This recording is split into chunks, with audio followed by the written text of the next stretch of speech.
What's up, everyone? Iceman here. New Era Cap is the official headwear provider of the MLB, NFL, and the NBA, and a global brand of sport, culture, and self-expression for over 100 years.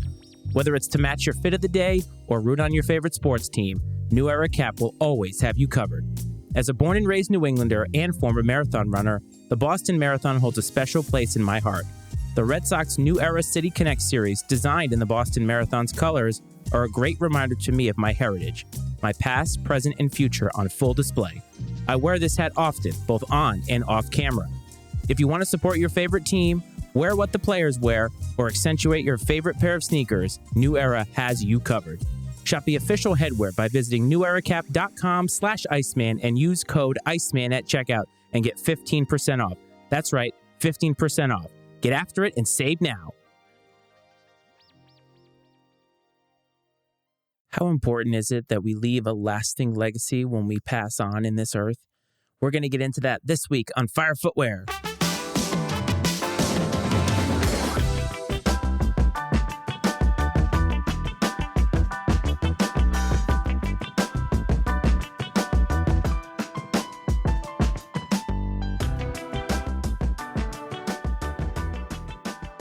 What's up, everyone? Welcome back to another episode of Fire Footwear. As always, this is your host, Matt Frates. I'm so happy to have you back.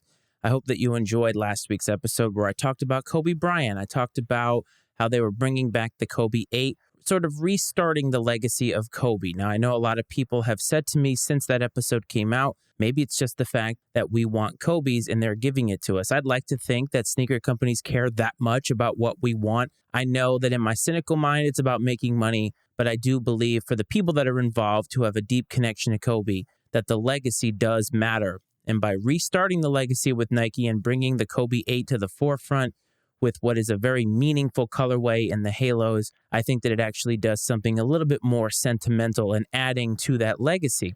Last week when we talked about legacy, I talked about how it was important that we leave a lasting legacy, and that as a parent, you find yourself wanting to leave some kind of an impression on your children so that they can take that and take that out into the earth. And last week I talked about some personal stuff, and we're going to get a little sentimental this week. I understand that this show is about sneakers, but I think also when it comes to content creation, I think that sometimes we get so invested in the content itself that we sort of forget about the fact that there's a human being on the other side of that camera.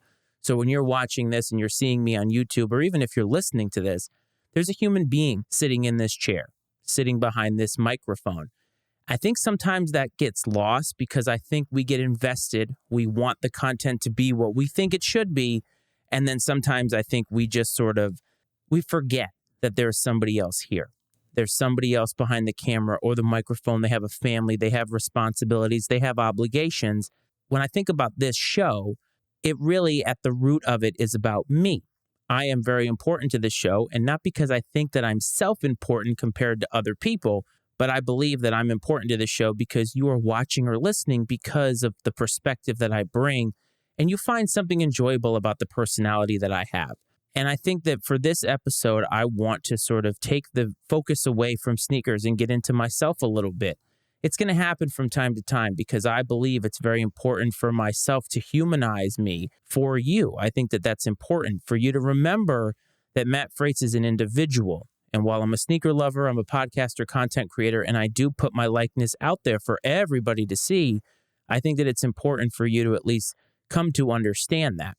When I talked about legacy last week, I was really thinking about this episode, and I sort of had the content that I was going to do for this episode in mind. 2 years ago this week, my mom passed away from complications of brain cancer. She was 60 years old. 60 is relatively young if you think about the life expectancy of a human being. It does offer a lot of time to do many things in this life. At 40 years old, obviously that would mean I have 20 years left on this earth. There's a lot you can accomplish in that time frame, but 60 years old still feels very, very young.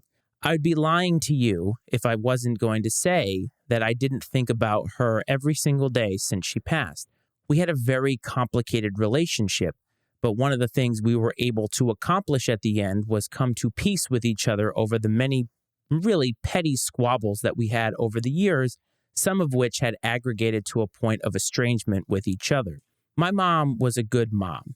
She grew up in a time when it wasn't important for your mental health to be addressed. It wasn't until very, very recently that we took mental health seriously. And while my mom obviously was a high functioning individual, I do believe that the genetics she was handed, which is of no fault of her own, provided her with a lot of mental health challenges that I think made it challenging for her to be somebody that was approachable. Much of my childhood, she was very unapproachable, but she was also very loving at the same time. When I think about my childhood, I don't think about being unloved or being uncared for. As a matter of fact, I found myself being overloved, overcared for. I think sometimes my mom would overstep her bounds when it came to her love because I think there was a fear that was somewhere inside of her that if she didn't love me so fiercely that maybe I wouldn't reciprocate that love back. It wasn't until I was 30 something years old that I realized that that's where a lot of the crux of our issues came from. My mom was a lot of fun and she liked to be an adventurer. When she was married to my dad, she really wasn't afforded that because she had a child at age 21. Imagine where you were at age 21 or where you are right now if you're watching this or listening to this and you are that young or even younger. You probably feel like your entire life is ahead of you. And in many respects, you would be correct because when we're young, we feel invincible. Time feels like something that is bountiful. It doesn't feel like a finite commodity. When in reality, as we get older, and it's something that I have learned, and I'm sure the older listeners and viewers probably feel the same way, as you get older, you start to come to grips with the reality that time is actually very fleeting. And I think my mom, for many, many years, wanted to sort of get back some of what she felt like she lost when she was married and when I was young. And that's not to say as a parent that she regretted having me. Anybody who's a parent out there, you understand what I'm talking about, that you're solely dedicated to that child, and rightfully so. Sometimes it comes at an expense of who you are. And I think for many years, based off of who she was married to, the lifestyle that they led, and obviously having a young child at home, I think my mom felt like she sacrificed a lot of who she was or who I guess she wanted to be. And when I got older, she started doing more and more adventurous things. Over the years, my mom and I grew to be very, very close. We went on a lot of trips together. Things started to unravel as I got into adulthood. When I went off to college, I think my mom realized, or that fear became realized, that I was no longer in the house. And I think she was unable to physically detach herself from the love that I think that she wanted to spread on me for all of those years. And I started to become more and more who I was as an individual. And I think the combination of those two things spread us apart over the course of probably about 10 years. So by the time I graduated from college to the time that we became estranged, it was about a 10-year period. And I noticed over time that there were cracks that were propagating in our relationship. And I, for the fault of my own, wasn't able to say no to her in many of these respects. And I think that because I wasn't in a good place as a human being, I didn't fully understand who I was unable to really identify what was going on in our relationship. Many things happen in humanity. Human relationships are interesting to me because I think that we expect perfection out of one another. I'm sure if you are listening to this right now, you can think of somebody for whom you either are estranged from or have been estranged from at one time, and it's because of something dumb. And a lot of times we think that something is very, very important. They looked at us the wrong way. They said something to us that we didn't really like. They owe us money. Now, there is a line when it comes to the money part. I think you understand the examples that I am giving. I think a lot of times we expect other human beings to be perfect around us, that they should look at us the right way, talk to us the right way. And if we're having a bad day, they should understand that. And I think we don't feel like we should reciprocate that back, that we should somehow just be given that carte blanche for everybody to treat us that way. And we don't really need to reciprocate that. But human relationships are complicated. Humanity is complicated. And over time, especially with the people that we are closest to, we are going to develop these cracks in their relationship. You're going to have squabbles. They're going to be petty. And you know what? It's going to happen. But here's the thing, and this is what I have learned over time, is that there's always a place for second chances. Always there is. And with my mom, we were able to achieve that. Unfortunately, it took a long time for that to happen. And the only thing that we got back in our relationship was 1 year. But that year was very fruitful. We were able to say some things to each other that maybe we should have a long time ago. She was able to become a grandmother. That's something she always wanted. I had a child very, very late in life. And so for her to be able to live that truth for a full year, even if she wasn't herself that entire year, it meant a lot to her. And by extension, it meant a lot to me. As I sat there with her on her deathbed, I was able to say a lot of the things that I had wanted to over the years. Not angry, not really even confrontational, just genuine. It was cathartic in a lot of ways, and that's because my mother reciprocated it. She heard it. Even though she was sitting there, a shell of herself, she understood what I meant. And she heard me. And she spoke to me, even though she really wasn't able to communicate all that well. And it was in that moment together that I came to a place of understanding of just what the last 30-something years of our relationship had been. As I'm sitting here now with you and 2 years have gone by since she has passed onto this earth, I think about a lot of things. I think about myself.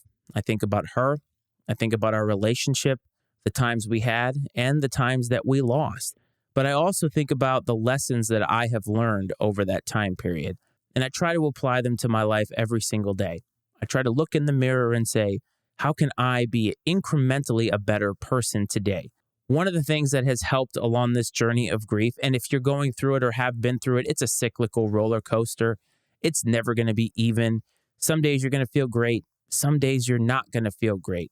But one thing I do know is that this content journey that I'm on has really afforded me the ability to be myself and to get lost in that so that when that grief comes along, I have something that I can emotionally attach myself to that isn't just my family or anything else. Because sometimes we need something else besides the things that are right around us. Podcasting has been a wonderful thing for me. I'm living a dream as we speak. And I have to say, even though I say it every single week, when I tell you that I'm humbled by you giving your time to this show or any other show that I've done, it's because I genuinely mean it.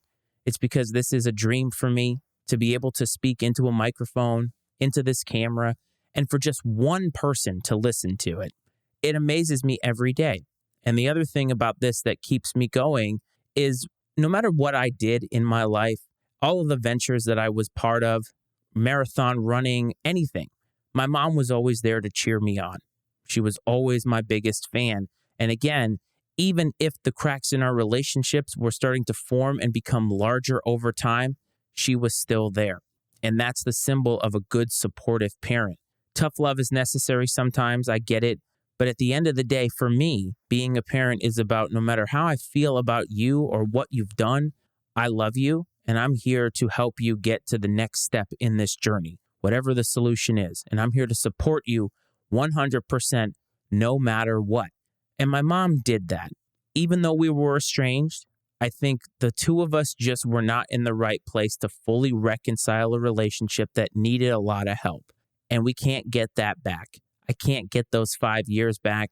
You can't get those birthdays missed, the holidays missed, and just the random Sunday phone calls that were missed. I do miss those about her. I wish that she was here right now to be able to see how great my son is, to be a part of this relationship, to build a new family dynamic. And I don't get that, but it's okay. That's how life works. Life is not always going to be fair. Life is not always going to be easy. But one of the things that I wanted to stress upon you in this episode, it doesn't have to be somebody as close as a mom. It could be a friend, anybody. If you can think of somebody that you need to talk to, that you need to call or text to rekindle a relationship, to fix an issue that you've had, then do it now. Pick up the phone, call them, text them, whatever you have to do that's the most comfortable to just start the process. Do it now, because you don't ever want to get to a position in which you can no longer do that. Life is very, very short. It doesn't have an infinite amount of staying power with you. One of these days, we're going to wake up and it will be our time. We don't know when that is. None of us do. Some of us believe in certain things, some of us don't. But what I do know is that what we do bring to the afterlife with us and what the survivors, our loved ones, keep with them are those memories, the laughter that we had, the stories that you can tell about somebody, not the material goods. When I die, nobody in my family or in my close circle is going to even talk about the fact of how many sneakers that I have. Don't get me wrong. I love sneakers and you should too. But at the end of it all, they're not the be-all, end-all of humanity. And that's what I tried to talk about a couple of weeks ago. They're a small part of who we are. And make sure that the bigger parts of who we are the parts that you're really cultivating. Make sure you help to fix those relationships. At least try, because that's all that you can say is that you tried. And while I'm never going to be able to convey to you how my mom really was or give you all the nitty-gritty about the relationship that we had, what I can tell you is that I miss her. I wish she was here for all of what is happening in my life, but I regret nothing about what happened in a relationship. We came to a place of peace together. And even though it was in a period where she was hours away almost from dying, it was worth it. That was one of the best things that we ever did together, and it came in death. There is something freeing about loving so much. When you love somebody or something so much that you're able to almost be broken apart and vulnerable when you no longer have that in your life, that's very, very powerful. These days, we are taught to be more vulnerable, and a lot of men are actually embracing being vulnerable. And if you're not ready for that, that's okay. You don't have to be where I am. But it took that kind of death and that kind of loss to really make me understand that where I am now, this fierce love that I have for other people in my life, it is the most healthiest thing that I can do. And I regret nothing about it, but I do implore you, pick up the phone, rekindle that relationship.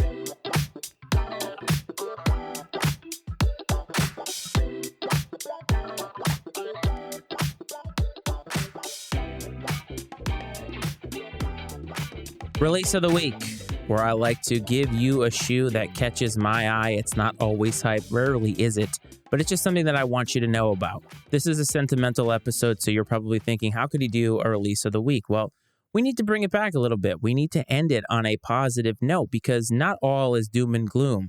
There is a lot of hope to be had out there. I want to take this time to shout out a friend of mine, Ryan Leskis. He is the host of a podcast called Pain Productions. If you live or are familiar with the Champaign, Illinois area, he is your man for Champaign-related podcasting, and he does a great job. He's also sort of a closet sneakerhead. He's not nearly where we all are, but he appreciates the art of what we have going on. Every so often, we will text each other about a shoe. I usually kind of know what he likes. And the release of the week this week is 100% in homage to him, and that is the Air Max 94 Charles Barkley. They are releasing it this week in the OG colorway or the original style, black, purple, white, very, very similar to the Phoenix Suns colors, but it's Charles Barkley, man. If you're not familiar with who he is, go look him up, go look up its highlights. One of the best players to ever play, didn't win a championship, but still an incredible NBA player. The round mound of rebound, one of the most interesting names, but I think most applicable. A lot of young people know him for his TV prowess today on TNT during the NBA season, but he's a great player on the Dream Team, just a fantastic player. And that shoe is very much a throwback to a different time, 1994. I was 11 years old when that shoe came out. But you know what? It has a style all its own because the 90s really had a style all its own. So go ahead and check that out, pick it up, but maybe leave a pair for my man, Ryan Leskis. How do you feel about legacy? Have you experienced this kind of loss in your life? I would love to hear from you. Call or text the show 703-718-6314. Don't forget, we're a part of INC Sports on YouTube, and that is the number that I usually will give out to give sports opinions or have people call the show and tell us we're full of crap. But in this instance, if you're watching or listening, call and tell me about a loved one that you've lost and those memories. I'd love to hear about it and connect with you on a personal level about that. You can find the show on Instagram, of course, at Fire Footwear Pod is the handle to do that. You can find the show and some clips on TikTok at Fire Footwear Pod is the way to do that as well. If you're really, really into Facebook, you can find me, Fire Footwear Pod there. MattyIceMediaNetwork.com, of course. We're under construction, but we'll bring it back. And if you're watching on YouTube, don't forget to hit like and subscribe. It's not mandatory, but it does help. And for those listeners on Apple, Spotify, or wherever it is that you listen to your podcast, make sure to hit follow, subscribe, and give ratings where applicable. Fam, I hope that this finds you well. I hope that this finds you safe. And I hope between now and the next episode, you pick up that phone and you call or text somebody and you can slightly start to rekindle that relationship. I'll see you all next week. This is Fire Footwear.